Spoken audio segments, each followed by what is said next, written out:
Hello everyone, class 9th subject science की री exam series में आपका फिर से स्वागत है।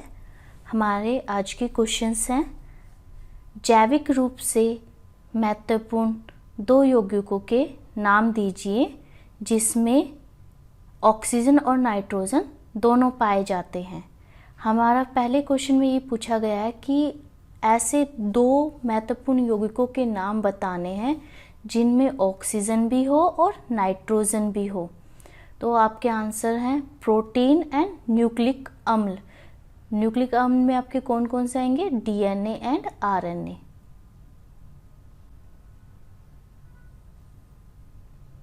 डीएनए और आरएनए। डीएनए डीऑक्सीराइबो न्यूक्लिक अम्ल और आरएनए राइबो न्यूक्लिक अम्ल। इंग्लिश में इसकी फुल फॉर्म होगी डीऑक्सीराइबोन्यूक्लिक एसिड और राइबोन्यूक्लिक एसिड। हमारा सेकंड क्वेश्चन है, जैविक तथा अजैविक कारक किस प्रकार फसल उत्पादन को प्रभावित करते हैं? जैविक यानी कि आपके सजीव कारक, अजैविक यानी कि आपके निर्जीव कारक। दोनों ही कारक हमारी फसल को किस प्रकार प्रभावित करते हैं? इसका आंसर है जैविक कारक, यानी कि जैसे आपके रोगाणु, रोग नहीं आएगा यहाँ पे, रोगाणु होगा, कीट, निमेटोड्स आदि फसल को खाकर या उसको विक्षिप्त करके उसकी उत्पादन क्षमता को कम कर देते हैं, यानी कि उसको बर्बाद कर देते हैं, उसको कमज़ोर कर देते हैं या फसल को खा लेते हैं। जैसे अभी जो टिड्डी हमला हुआ था, हमने सुना था कि राजस्थान साइड या दूसरी कंट्रीज़ में, उससे क्या है, वो टिड्डियाँ क्या कर रही है, वो आपके जैविक कारक में आएंगी, वो फसल को खाकर उसको बर्बाद कर देती है, उसको ख़त्म कर देती है, उसको नष्ट कर देती है। और जो बच जाता है जो पार्ट प्लांट्स का, वो क्या है, वो अच्छे से उनकी उत्पादन क्षमता ख़त्म हो जाती है, नष्ट हो जाती है, कम हो जाती है। अजैविक कारक जैसे आपका सूखा, पाला, क्षारता, यानी कि मिट्टी में क्षारकता ज़्यादा हो जाती है, गर्मी आदि के कारण भी क्या है, फसल या तो आंशिक रूप से कमज़ोर हो जाती है या पूर्णतः नष्ट हो जाती है। इस प्रकार जैविक और अजैविक कारक आपके फसल उत्पादन को प्रभावित करते हैं। थर्ड क्वेश्चन है, वृत्त पोषक क्या है और इन्हें वृत्त पोषक क्यों कहा जाता है? हमें पता है कि पौधे की वृद्धि के लिए मिनिमम कितने पोषक तत्वों की आवश्यकता होती है? 16 पोषक तत्वों की आवश्यकता होती है। इनमें से जो 13 पोषक तत्व होते हैं वो पौधे को कहाँ से मिलते हैं? मिट्टी से प्राप्त होते हैं।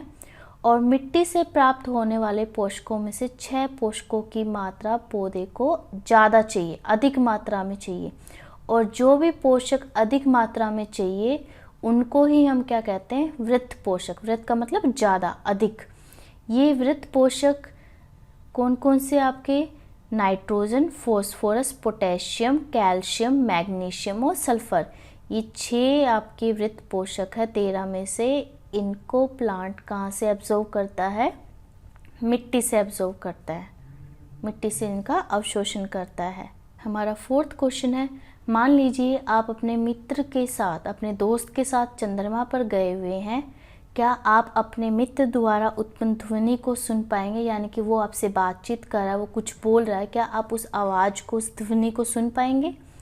तो जैसा कि हमें पता है कि जो ध्वनि तरंगों को क्या कहते हैं? हम यांत्रिक तरंग कहते हैं। यांत्रिक तरंगे क्यों कहा जाता है, ये हमने पढ़ा था, क्योंकि इसे चलने के लिए, यानी कि ध्वनि को गमन के लिए किसी न किसी माध्यम की आवश्यकता होती है।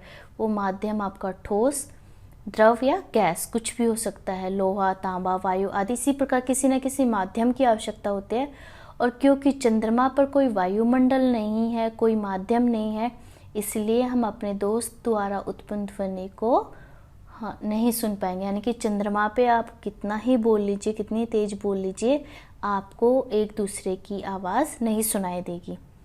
हमारा फिफ्थ क्वेश्चन है, लाइसोसोम को आत्मघाती थैली क्यों कहते हैं?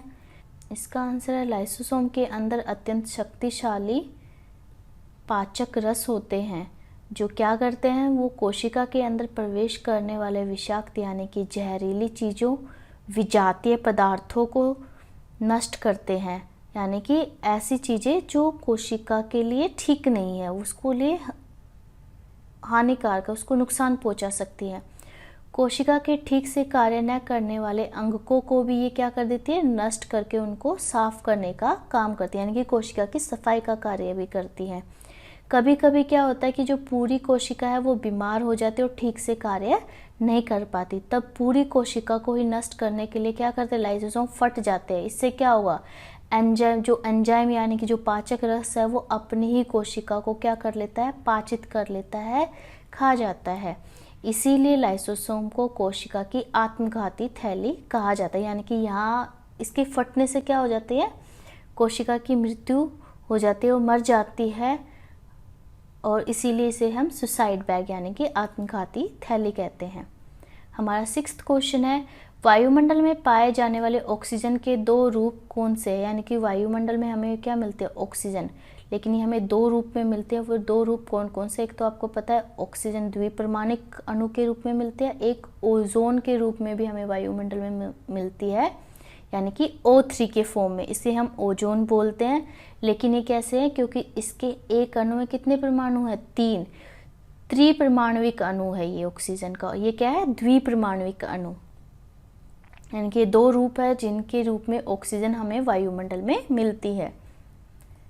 हमारा नेक्स्ट क्वेश्चन है क्वेश्चन नंबर 7, निम्नलिखित तापमान को सेल्सियस इकाई में परिवर्तन करें।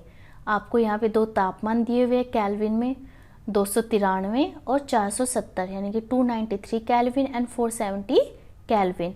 अब हमें इनको क्या करना है, सेल्सियस में चेंज करना है। आपको एक टर्म याद रखने का, आपको एक नंबर याद रखना, 273। इसी को घटा के और जोड़ के हम क्या करते हैं, सेल्सियस से केल्विन और केल्विन से सेल्सियस में परिवर्तित करते हैं। अब हमें ये पता होना चाहिए कि हम केल्विन से सेल्सियस में ले जाएंगे, हम घटाएंगे या जमा करेंगे, ऐड करेंगे या सब्ट्रैक्ट करेंगे। इसमें बहुत ज़्यादा कन्फ्यूजन होता है, तो इसके लिए एक सीधा सा फंडा है। अब हमें पता है इंग्लिश के जो अल्फ़ाबेट्स होते हैं, ABCD होती है, उसमें C पहले आता है और K बाद में। C यानी कि आप मान लो सेल्सियस है आपका, K आपका केल्विन है। जब हम C से K में जाएंगे तो यानी कि हम बढ़ते क्रम में जा रहे हैं, तो हम क्या करते हैं, 273 ऐड करेंगे। लेकिन जब हम K से C में आएंगे, K से हम C की तरफ आ रहे हैं, यानी कि हम घटते क्रम में जा रहे हैं, तो हम क्या करते हैं, माइनस करते हैं, घटाते हैं, क्योंकि C पहले आ जाएगा। जब K से C यानी कि बड़े से छोटे की तरफ आएंगे तो हम घटाएंगे, और C से K की तरफ जाएंगे तो हम जमा करेंगे। क्या जमा करेंगे और क्या घटाएंगे, ये वाला नंबर 273। तो आप यहाँ देख सकते हैं 293 में से अगर मैं 273, क्योंकि हमें केल्विन से सेल्सियस में जाना है, तो हम क्या करेंगे, माइनस करेंगे। 273 अगर मैंने माइनस किया तो हमारा आंसर आ गया 20 डिग्री सेल्सियस। और ध्यान रखना हम यूनिट ज़रूर लगाएंगे, विदाउट यूनिट आपका आंसर इनकम्प्लीट है। सेकंड आपका 470, अगर 470 केल्विन दिया हुआ है, 470 केल्विन से जब हम सेल्सियस में जाएंगे तो हमने क्या किया, केल्विन से जब हम सेल्सियस में जा रहे हैं तो हम क्या कर रहे हैं, घटा रहे हैं। क्या घटा रहे हैं, 273। तो हमने 470 में से 273 घटाया तो हमारा आंसर क्या आया, 197 डिग्री सेल्सियस।